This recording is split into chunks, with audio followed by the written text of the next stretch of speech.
Salam əziz müəllimlər.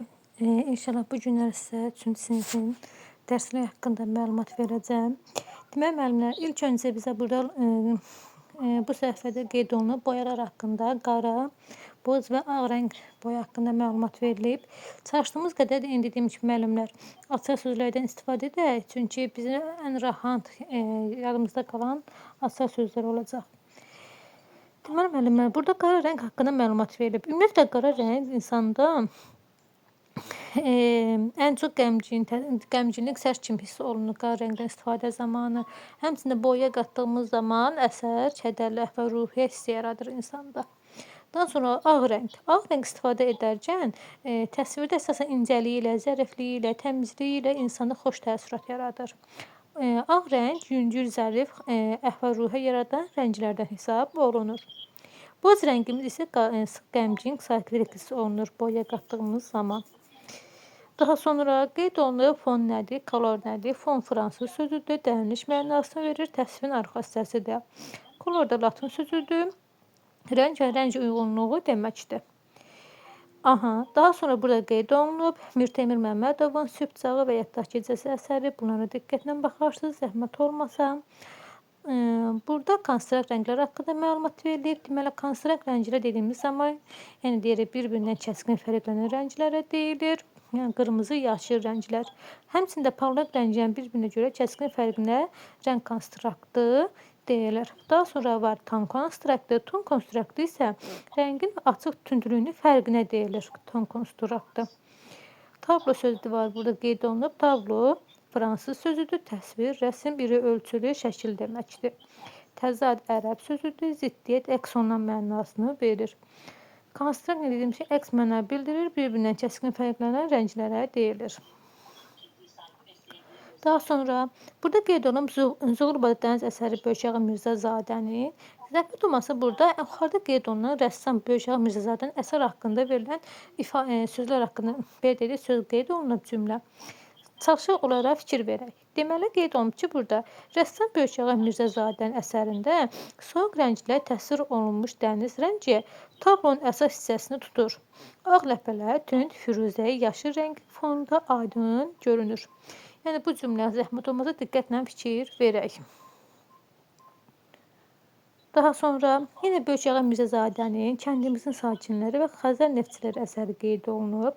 Yəni, bunlar haqqında hansı boyalardan istifadə olunub, hansı əhval-ruhiyyə yaratıb haqqında məlumatlar verilib.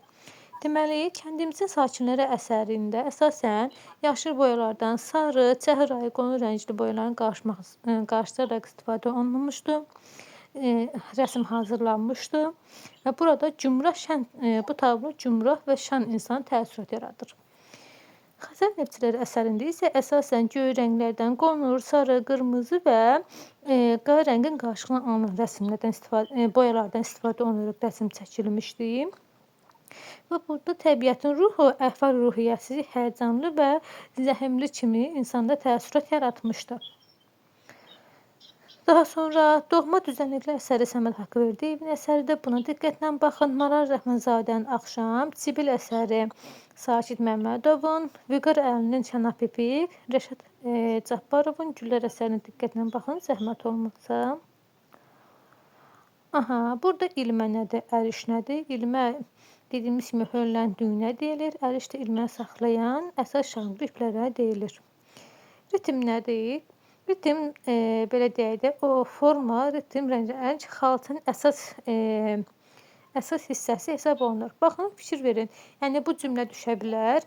Yadınızda qalsın ki, xalça naxışının əsas elementi nədən ibarətdir? Formasından, ritmindən və rəngindən ibarətdir. Ritmi o deməkdir ki, ardıcıllıq, növbələnmə ardıcıllıq deməkdir. Ornamentin bir növüdür, ardıcıllıq, növbələnmə deməkdir. Sonra burada qeyd olunub xalçası rəssamımız Lətif Kərimov haqqında. Bildiyimiz kimi Lətif Kərimov Şuşa şəhərində anadan olmuşdur. Xalça eskizlər verən xalçası rəssamlarımızdan olmuşdur. 150-yə yaxın bölgələrimizin xalça nümunələri haqqında eskizlər hazırlamış, kitab halına gətirmişdir. Deməli, lətif çember haqqında əlavə məlumatlar da var müəllimlər. İnşallah sinif keçdikcə digər siniflərdən əlavə məlumatlar da mən sizə verəcəm. Yəni kitabda olmayan məlumatlar var ki, çalışacağam onlardan da sizin üçün PDF hazırlayım.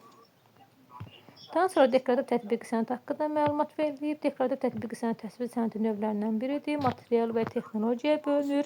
Material dediyimiz zaman parçadır, metaldır, şüşədir, ağacdır. Bunlar material sayılır.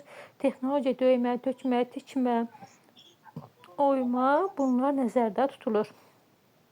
Demək müəllimlər oyma ağac, daş, sümük üzərində oyilaraq naxışın həşk olunmasına deyilir. Keramika, cır və ya digər materiallardan bişirilərək yapılmasına deyilir. Metal üzərində döymək isə xüsusi döyəcləmə, cəsd alətləri vasitəsilə naxışın həşk olunmasına deyilir. Baxın, burada qeyd olunub. Yonma nədir? Yonma ağacın hazırlanmış əşyaları deyilir. Əsasən içərisi oyularaq hazırlanır da belə deyək. Misal bunlar qeyd olunub. Bir də var ki, həvəy dəstələr var. Yəni qədimdə var idi, metaldan da hazırlanmışdı. Müasir dövrdə ağacdan hazırlanıb həvəy dəstələr. Onu misal gətirə bilərik. Daha sonra şüşə vazılar da ki, cızma üsuluna hazırlanır. Hazırlanan deklarativ tətbiq sənəd növlərindən biridir. Sonra keramika isə insan tərəfindən icad olunan cildən hazırlanır, belə deyək. İlk süni materialdır. Keramika belə deyək ki, yoğrularaq, yapılaraq hazırlanır keramika. Yəni bunlar haqqında əlavə məlumatlarımız digər siniflərdə olacaq inşallah. Sonra konstruksiya nədir? Konstruksiya obyektin bir neçə hissəsindən olan formadan ibarət olan quruluşa deyilir. Konstruksiya. Burada müəllimlər qeyd olunub. Mavi fonda naturmort əsəri Böyükəğa Mirzəcadənin əsəridir. Buna diqqətlə baxın. Daha sonra burada sahədə əsəri var. Kamil Xanlarovun əsəridir.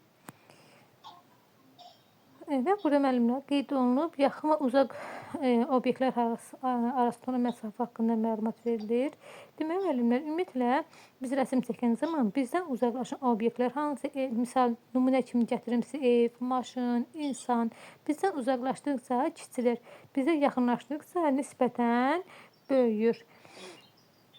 Bu da ki, perspektiv növlərindən sayılır. Daha sonra kompozisiya uyğun, obyektlərin bir-birinə uyğunluğu deməkdir. Kompozisiya, həmçində burada düzgün yerləşdirmə haqqında var. Deməli, burada hansı təsvirdə düzgün yerləşdirilmişdir. Əsas düzgün yerləşdirən, baxın, bu əsərdir. Qeyd edirəm, baxın, bu əsər. Düzgün yerləşdirib. Burada yuxarı sağ küncə yerləşdirilib. Burada aşağı sağa sürüşdürülüb əsər. Burada bu əsərdə çox böyük təsvir olunub. Burada isə naturmort kompozisiyası uyğun yerləşdirilmişdir.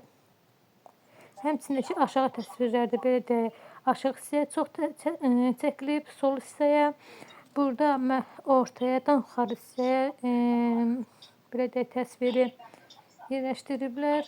Burada təsvir çox böyükdür, burada isə düzgün yerləşdirilib. Daha sonra eskiz və etüd haqqında məlumat verilib. Eskiz əsərin ilkin qaylanmasına deyilir. Etüd də ki, naturadan çəkilmiş elementlərə deyilir. Burada müəllimlər, balaca rəssam əsəri Hüseynovun əsəridir. Buna diqqət yetirin, buna baxın. Daha sonra burada ağ rəng, akvarel rənginin istifadəsinə məlumat verilib. Deməli, akvarel işləyən zaman ağ boyadan istifadə olunmur. Ağ rəng kağızın öz rəngi kimi sayılır, öz rəngi götürülür. Amma quaşla işlənən zaman ağ rəngdən istifadə olunur, sudan da az istifadə olunur.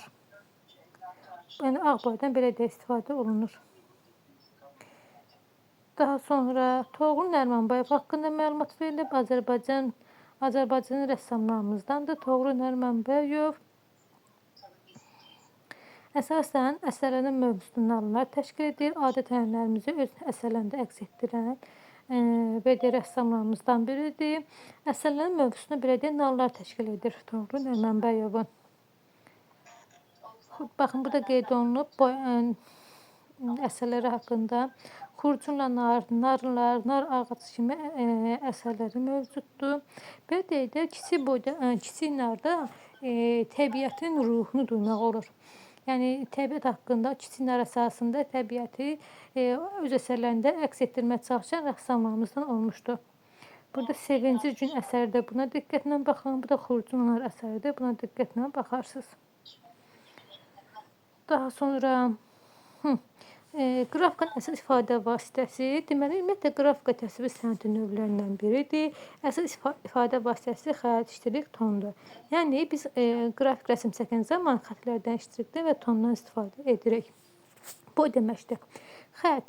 Xətt nədir? Demək, xətt təsvirdə təsvir cümləli ifadə obraz yaratmaq mümkündür. Yəni belə əşyanın formasını, detalların konturunu müəyyənləşdirməklə ştrix və tonundan istifadə olunur. Sonra ştrix qısa xəttdir, nazik, qalın, düz maylı olur. Ton isə müəllimlər sadə karandaşın grifil. Baxın müəllimlər, grifil də nədir? Grifildəki, baxın, karandaşın uc hissəsi grifil adlanır. Grifilin köməyi ilə qrifilin köməyi ilə kağız üzərində müəyyən təzyiq əsasında çəkilən rəsmə deyilir. Belə rəsmə ton deyilir.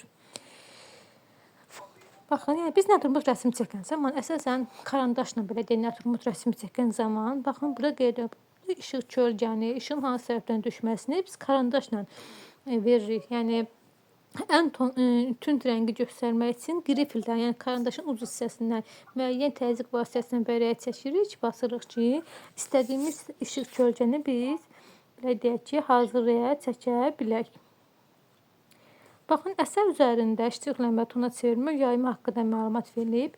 Baxın, ştrixləmə nədir? Yəni biz rəsm çəkən zaman 3 hissədən ibarət rəsm çəkilir. Yəni biz rəsmi çəkdik, daha doğrusu rəsm üzərində işləyən zaman, karandaşla işləyən zaman 3 hissədən istifadə edirik. İlk öncə ştrixləyirik. Yəni ştrixlərin sıra ilə çarpaz belə deyək ki, kölgəsini rəsmi çəkirik və rəngləyirik. İkincisi isə tona çeviririk. Ştrixləri üst-üstə bir neçə dəfə çəkib tona çeviririk. Ən sonda isə yayırıq. Tütdən ən açığa doğru ton keçidi ilə yayırıq. Baxın, burada qeyd olunub və yaxud da burada, həmçinin burada. Daha sonra Ələkbər Rızaquliyevdir. Ələkbər Rızaquliyев də Azərbaycan qədim qrafikacı rəssamlarımızdan biri idi. Şirvanşahlar sarayı, Qız qalası və yaxud da ki, Bakının küçələri haqqında öz əsərlərində əks etdirmişdi. Əsasən 2 dənə rəngli əsəri mövcuddur. Belə deyək, Ələkbər Rızaquliyevin. Baxın, burada qeyd olunub Qala küçəsi əsəridir, Qız qalası əsəridir. Bunlar Ələkbər Rızaquliyevə aid əsərlərdir. Əsasən, Ələkbər Rızaquliyevin çəkdiyi əsərləri onun öz həyatına bənzədirdilər. Çünki dəfələrlə sürgün yaşamış rəssamlarımızdan biri olmuşdu.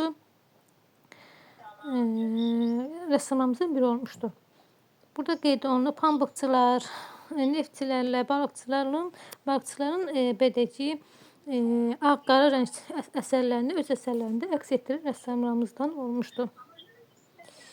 Bunun haqqında da digər bölümlərdə məlumat verəcəm ətraflı. Sonra silüet, digər səfərdə keçilmişdir. Silüet kölgə deməkdir. Ağ fon üzərində qara, qara fon üzərində ağ təsvirdir. Əsasən profildən yandan götürülür. Baxın, həmçinin burada yan hissədən profildən götürülür təsvirlər. Qədim dövrdə teatrlar əsasən ağ-qara təsvirlər kimi belə deyək, türklərin bir tamaşası var.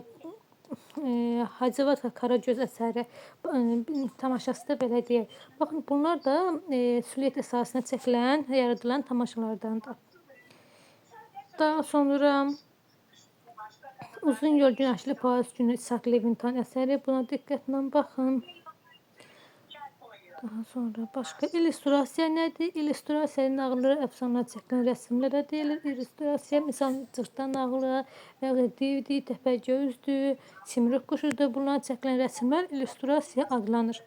Daha sonra miniatür nədir? Miniatür kiçik ölçülü rəsmlərə deyilir. Əsasən miniatür üçünü var. Kitab, cilal və portret miniatürüdür. Kiçik ölçülü rəsmlər deyilir. Miniatür ilk dəfədə baş hərfə bəzənmək üçün icad olunmuşdu. Miniatür. Daha sonra Qəzənfər Xalıqov Azərbaycan xalq rəssamıdır. İllüstrasiya və kitab tərtibatında fəaliyyət göstərən əsər rəssamlardan olmuşdur. Koroğlu at belindədir. Xəqani Şirvani, Xəqani Zindanda, Məhəmməd Füzuli kimi qrafik portretlərlə, akvarellə əsərlər çəkmişdi. Baxın, bunlar da kitab illüstrasiyasını çəkdiyi əsərlərdir. Ən məşhur əsərdir Nizami Gəncəvin bu əsəridir. Mən Qəzənfər Xalıqov haqqında deyəsən digər siniflərdə məlumat vermişdim. Baxın, bunları zəhmət olmasa diqqətlə fikir verərsiniz. Daha sonra Hafiz Zeynalovun qadın portreti, Zəmbil toxuyan qoca Asəf Cəfərov bu haqqındadır. Buna da portretdir. Portret insan təsvirinə deyilir. Məişət nədir? Məişət insan gündəlik həyatına çəkilən təsvirdir. Həmçinin burada Çayçı Məmmədin əsəri Rasim Babayev tərəfindən çəkilmişdir. Dağlarda Qafar Seyfullah, Gəzinti Böyükağa Mirzəzadə. Sonra Naturmort dediyimiz kimi cansız təbiət mənasını əsasən qab rəsminə deyilir. Naturmort. Baxın, bunlara diqqətlə fikrini verin. Bax, səhənk nədir, sərpuş nədir, kəsa, sərnic, plan adlarında yadınıza saxlayın zəhmət olmasa. Daha sonra birinci əsər Elçin Avalovun Şuşa Gövhər Ağa Məscidinin Yuxarı Minarəsi, 2 Xalidə Səfərovanın Mənim Diyarım, 3-dəki Altay Hacıyevin Yaz nəğməsi əsəri. Buna diqqətlə baxın. Sonra Məhəmməd Orucovun Samavarlar əsəri. Daha sonra Qoşa Qala Qapıları əsər tikilmiş memarlığımız. Buna diqqətlə baxın. Hansı Qoşa Qala Qapıları da əsəridir. Daha doğrusu tikilisidir. Sonra hansı Qız Qalasıdır, hansı Şirvanşahlardır. Bunları bir-birinə fərqləndirin bu tikilləri. Həmçində ki, bu hissədə baxın bura. Buradakı Qoşa Qala Qapısının üzərindəki heyvan figurlarının fraqmentidir. Baxın bu. Zəhmət olmasa bunlara da diqqətlə fikir verərsiniz. Daha sonra Tahir Salahovun Koroğlu operası üçün çəkdiyi eskizlər var. Baxın, buna diqqətlə fikir verin. Sonra dekorasiya nə edilir? Dekorasiya tamaşa qəhrəmanlarının geyimi, onları əhatə edən səhnə elementləri dekorasiya adlanır. Maketdəki kiçik nümunələrdir. Belə deyək, stoldur, kiçik ev təsvirinin kağızdan və ya qutulardan düzəlməsinə bunlar maket adlanır. Kiçik və əvvəlcən düzəldilmiş ilkin nümunə. Daha sonra əlcək kukla budur, ələ gəlinən kukladır. Marionetka iplərin köməyi ilə hərəkət edən kuklaya deyilir. Daha sonra heykəl nədir? Heykəl və abidə belə deyilir. Abidə nədir? Ərəb sözdür. Tarixi şəxslərin şərəfinə ucalan heykəl nümunəsidir. Piedestal bədii atlıqdır. Heykəli yerdən nisbətən yuxarı qaldıran atlığa özlə deyilir. Baxın bu hissə. Baxın bu hissə. Daha sonra monumental da latın sözüdür. Əzəmətli, möhtəşəm deməkdir. Hər tərəfdən müşahidə olunur. Daha şəxslərin şərəfinə ucalan heykəl nümunəsinə deyilir. Sonra İmadəddin Nəsimi heykəli Toxan Məmmədov, İbrahim Zeynəlovla bərabər işləmişdi. Məhəmməd Füzulinin heykəli isə Ömər Eldarovla bərabər işləmişdi. Heykəl taraşımız Toxan Məmmədov. Buna diqqətlə fikir verin. Başqa muzeylərdir. Muzey nədir? Eksponat nədir? Ekspoziya nədir? Bunlara fikir verəcəksiniz. Və bununla bizim 3-cü sinif dərsimiz bitdi. Çalışacağım digər məndə olan 3-cü sinifdən də mövzularla sizə tanış edim. İnşallah 4-ü qutaram, 4-ə qədər. Daha sonra metodik vəsaitlərdən də məlumat verməyə çalışacağım. Oldu, çox sağ olun.